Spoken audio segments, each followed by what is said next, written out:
On my birthday, they used my emergency fund to buy my brother a used motorcycle. Then left me a note. You should be happy for him. He deserves it. I took the hint, said nothing, packed quietly, and transferred every remaining dollar from our shared family expenses account. By morning, the electric bill bounced. So did the mortgage, and their calls. On my birthday, they stole from me. Not a stranger, not a scammer, not a hacker, my own parents. I got off work late that night. My boss had asked me to cover for someone who no-showed. I said yes like I always do because the paycheck mattered. I'd been working 2 jobs ever since Dad stopped looking for one, and Mom decided she was too tired to manage bills anymore. They said they'd take care of the house while I helped keep it afloat. But every day I came home to dishes in the sink, laundry piled up, and Jeremy on the couch, gaming or passed out with chips on his chest. Jeremy is my younger brother, 23. No diploma, no job, no plans. But somehow he's still the sun my parents orbit around. I pulled into the driveway that night hoping stupidly for something. Anything. A happy birthday, a cheap card, even a last-minute cupcake. I walked into silence. The lights were off in the kitchen. No smells, no chatter, nothing. Just an envelope sitting on the table like someone had dropped it there in a hurry. My name was on it. Just Ethan. Inside there was no card, no signature, just one line on a torn piece of notebook paper. You should be happy for him. He deserves it. Next to the envelope was a picture of Jeremy standing next to a scratched-up black motorcycle. He was wearing a leather jacket I didn't recognize and holding a helmet like he'd just been Ned. I stared at it for a long time before I opened my banking app. The emergency fund was empty. All of it. $3,800 gone. That was the fund I built paycheck by paycheck. Skipping lunches, canceling plans, saying no every time someone asked me to just relax. It wasn't just mine in theory. It was ours. My parents had access because they said it made sense to pull resources while we lived under one roof, but I was the only one contributing. I just never thought they'd touch it. I walked down the hall. My parents' bedroom door was closed. Jeremy's light was off. No one was waiting to explain. No one even tried. And it hit me harder than I expected. Not just the betrayal, but how casual it was. They didn't even try to justify it. Just left a note like I should understand. Like I was the crazy one if I didn't clap and smile. I didn't say a word, didn't call them out, didn't knock on a door. I went back to my room and sat down with a notepad and started writing a list, the things I needed to take, the accounts I needed to lock, the documents to grab. By midnight, my trunk was full, clothes, laptop, passport, birth certificate, anything that mattered. I had a storage unit across town, and I'd been slowly filling for months just in case. I left the house, drove over, and dropped everything off. Then I came back. One last thing, the shared family expenses account, the one I filled month after month because we're all in this together. I moved every last cent into my personal savings.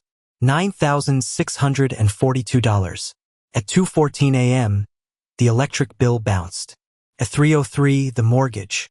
Then the Wi-Fi, the car insurance, and the Hulu subscription. Notifications stacked like bricks. I watched each one land with a dull vibration on the nightstand. Then I powered off my phone and went to sleep. I didn't feel guilt. I didn't feel triumph, just relief. Cold, clear relief. I'd spent years being the safety net, the fallback plan, the responsible one. And all it got me was a note on my birthday. This time I took the hint. I woke up around 10 o'clock. No alarm, no knocking, no noise from the kitchen. Just the kind of stillness that feels fake. Like everyone's pretending not to be home at the same time. I didn't rush, took a long shower, made some toast.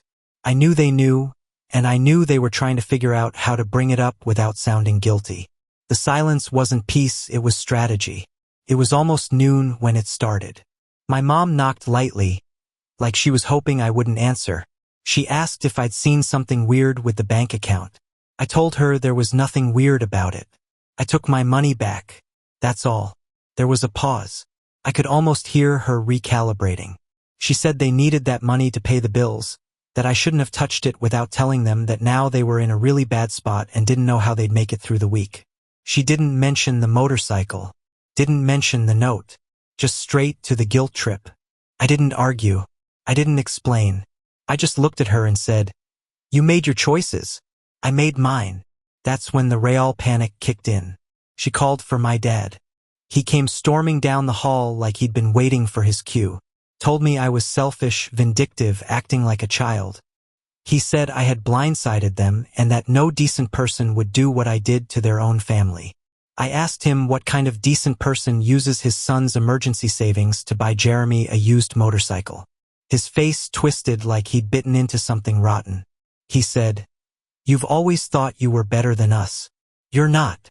Then he pointed toward the door and said, "If you walk out now, don't bother coming back." So I walked. I didn't slam the door. Didn't pack more bags.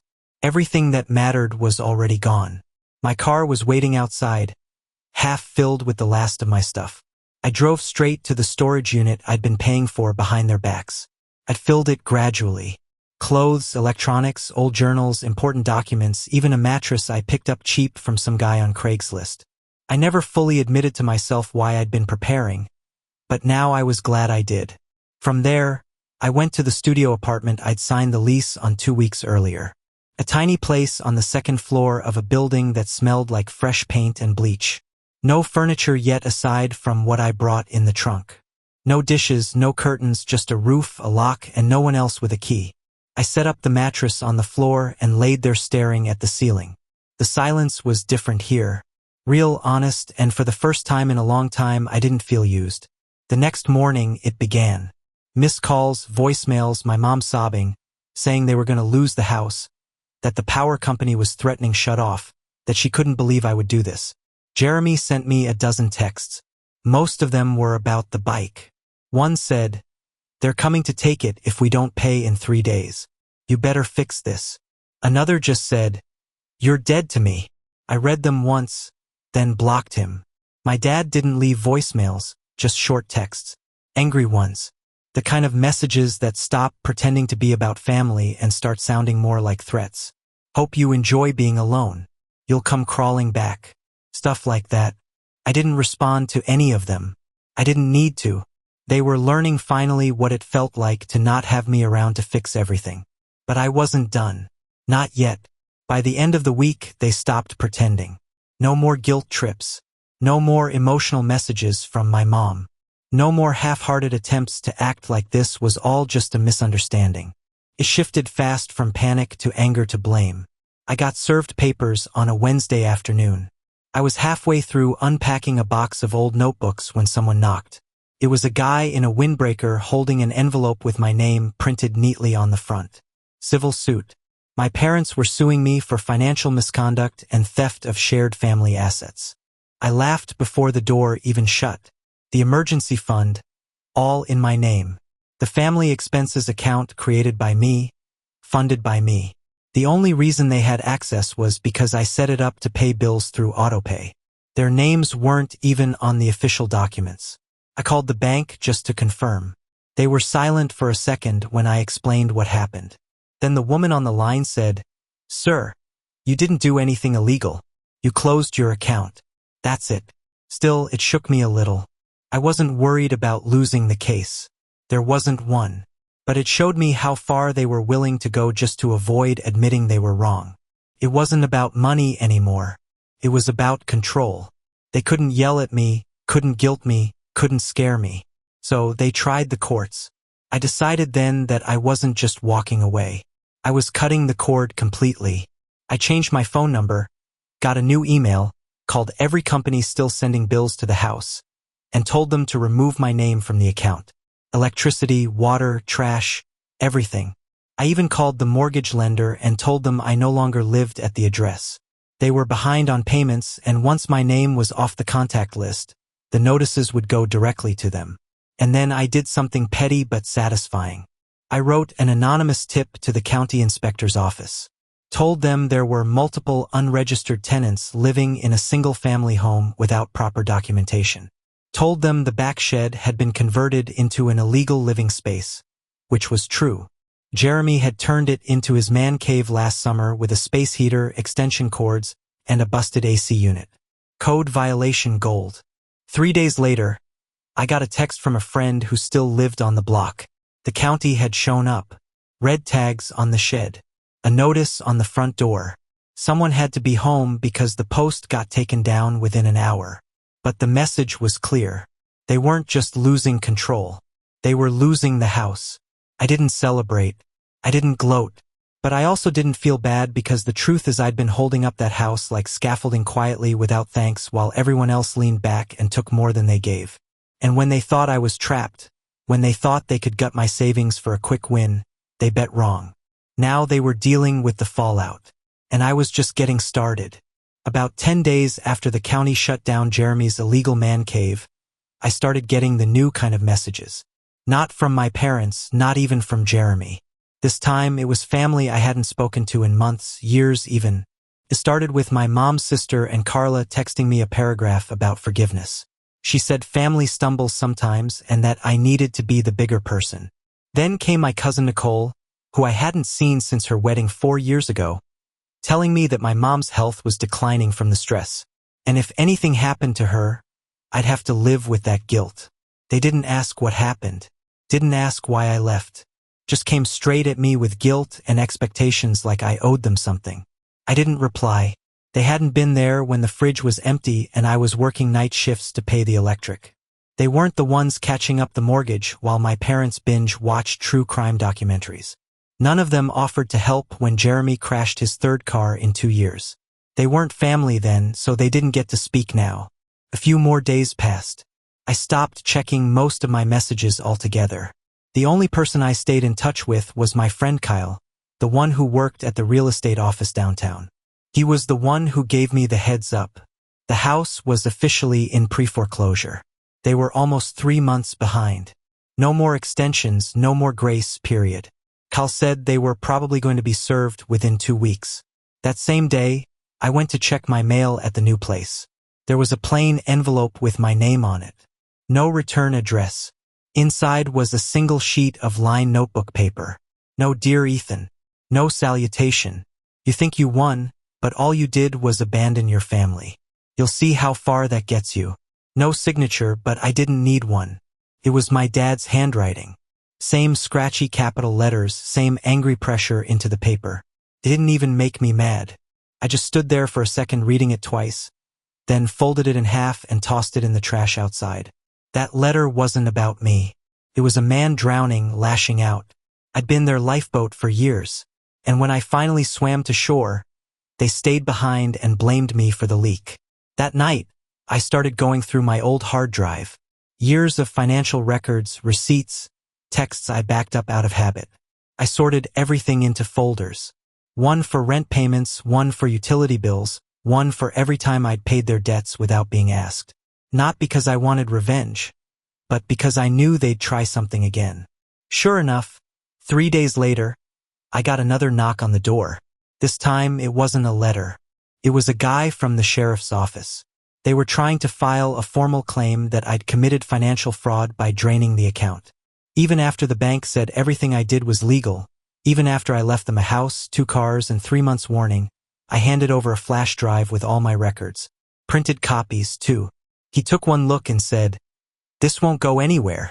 But people do crazy things when they're desperate." I thanked him, then locked the door behind him. Double-stitch checked the deadbolt, sat down on my tiny second-hand couch, and finally I smiled. They were unraveling, and I hadn't lifted a finger. The fraud case they tried to push dead on arrival. County dismissed it within a week. Not enough evidence, no legal standing, completely baseless. The report was worded so plainly, it almost sounded bored. I didn't celebrate. I knew my parents better than they knew themselves. A dead case didn't mean surrender. It meant they were regrouping. When manipulators go quiet, they're not done. They're just changing tactics. So I waited quiet, watching. A few weeks passed. No calls, no texts, nothing from Jeremy, nothing from the extended family. Like they'd all vanished at once. The silence grew so loud it started to feel deliberate. And then Kyle called. He never overreacts.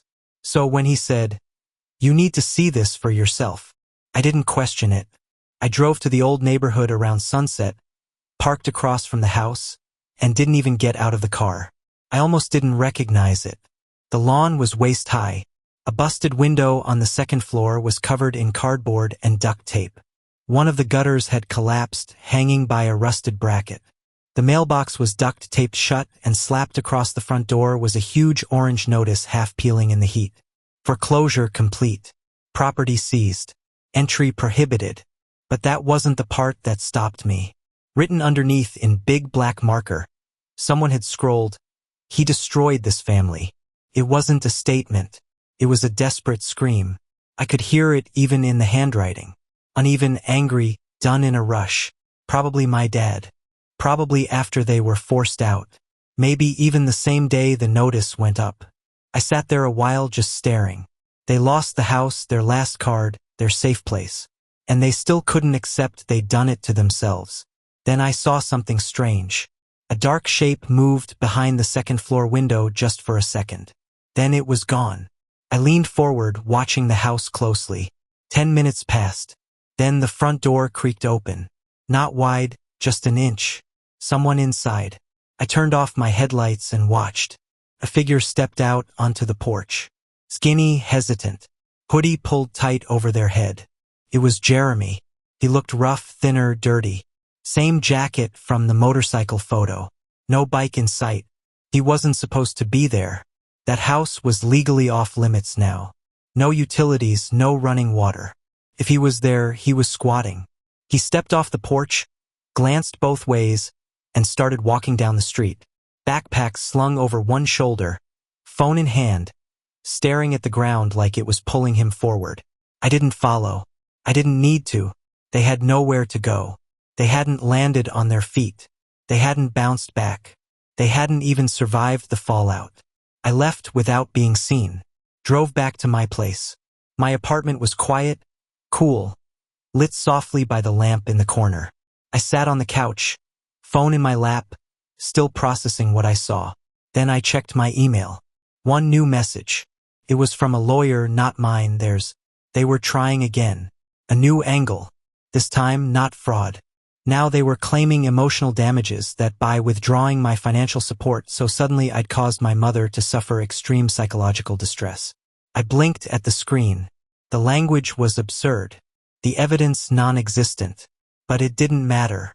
They weren't trying to win. They were trying to pull me back in. So I did something I hadn't done before. I didn't just ignore it. I hired my own attorney. Sent a formal cease and desist. Had them draft a document making it clear I want a no-contact personal financial or legal ever again. My lawyer asked if I wanted to pursue a restraining order. Not yet, I said, but let's keep the paperwork ready. That was the moment I knew this wasn't just about revenge. This was about finally fully cutting the cord. And this time I had nothing left to lose. After the cease and desist was delivered, the silence returned. Not the uneasy kind this time. The final kind. The kind that settles like dust after a collapse. They got the message. No more letters. No more threats. No more legal nonsense. Whatever hope they had of dragging me back into their mess finally cracked under the weight of a lawyer's signature and a registered envelope. Still, I kept tabs from a distance. Not out of care. Curiosity mostly. I wanted to see how far they'd fall now that the scaffolding was gone. It didn't take long to find out. Jeremy got arrested. Not even 2 months after the house was seized, I saw his mugshot online. A friend from high school texted me the link like it was hot gossip. Theft and vandalism. He'd broken into someone's garage and tried to steal tools, apparently to flip them for cash. Got caught on a Ring camera. Busted within hours. It made local news. Not a big story, but enough that people noticed. Enough that some of those family members who used to send me long messages about loyalty started going quiet. Then came Mom. She ended up in the hospital. Nothing life-threatening, but enough to make the rounds. Stress-related. The report said she was checked into some low-cost clinic under a different name. Someone must have pulled strings or begged. Dad didn't show up. I found out through a woman I used to work with who still knew someone in their old circle. Turns out, after the eviction he split, left Mom and Jeremy to deal with the fallout. Moved 3 states over to stay with some old friend. No job, no forwarding address, just disappeared. The last time anyone saw him was at a gas station outside Phoenix trying to sell his wedding ring to a pawn shop. It wasn't satisfying. Not exactly. Just done. One night, maybe 6 months after everything fell apart, I came home from work, sat on my couch, and realized I hadn't thought about them all day. Not once, not a flicker of guilt, not a flash of their faces, just a normal day, my day. I finally had peace. Not the kind you get after revenge, not that shaky adrenaline high. No, this was quieter, deeper. The kind of peace that comes when you finally understand that walking away isn't weakness. It's power. The kind that leaves no fingerprints, no wreckage, no mess, just absence. A clean cut. They gambled everything I gave them. Time, money, trust, and lost. And now they're just another story people tell about what happens when you keep biting the hand that feeds you until it's gone. And me, I still don't celebrate my birthday, but I do take that day off now. And I spend it doing whatever the hell I want. Alone, quiet, free, editing one. It had been almost a year since I left. By then, life had settled into something steady. My apartment felt lived in, not just a place I escaped to. I had a rhythm. Work, gym, dinner with friends, weekends to myself. Nothing extravagant, but it was mine. Then, out of nowhere, I got a message that felt like it belonged to someone else's story. It came from a burner email address. No subject. The name just said no one you know. Inside was a short message. One line. Check your voicemail. Today I don't use voicemail. I never have. But out of pure curiosity and something else I couldn't name, I opened the app. One new message. Timestamped 6:02 a.m. I pressed play. It was Jeremy. His voice was shaky, slurred like he'd been up all night or still coming down from something. He said he didn't know why he was calling. Said he found my number through an old file Mom had printed out before they lost the house. Said he was at a shelter, one of the bad ones, and he didn't want anything, not money, not help, just to say something he couldn't when things fell apart. He said you were never the problem. We just knew you'd never let yourself sink like we did. And that made us hate you. It wasn't fair. I get that now. Then silence. A breath. Then he added, you didn't destroy the family. You just stopped pretending it was one. Click. That was it. No contact number. No follow-up. Just a one-way message dropped like a rock into still water. I didn't tell anyone about it. Didn't respond. Didn't try to trace the email.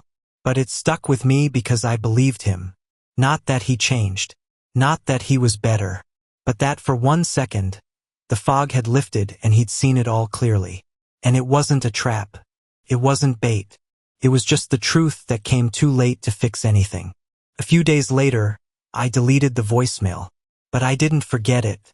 Sometimes the worst people in your life surprise you. Not by coming back, not by saying sorry, but by finally seeing what they did. And when they do, the peace isn't just from getting away. It's from knowing you were right to leave.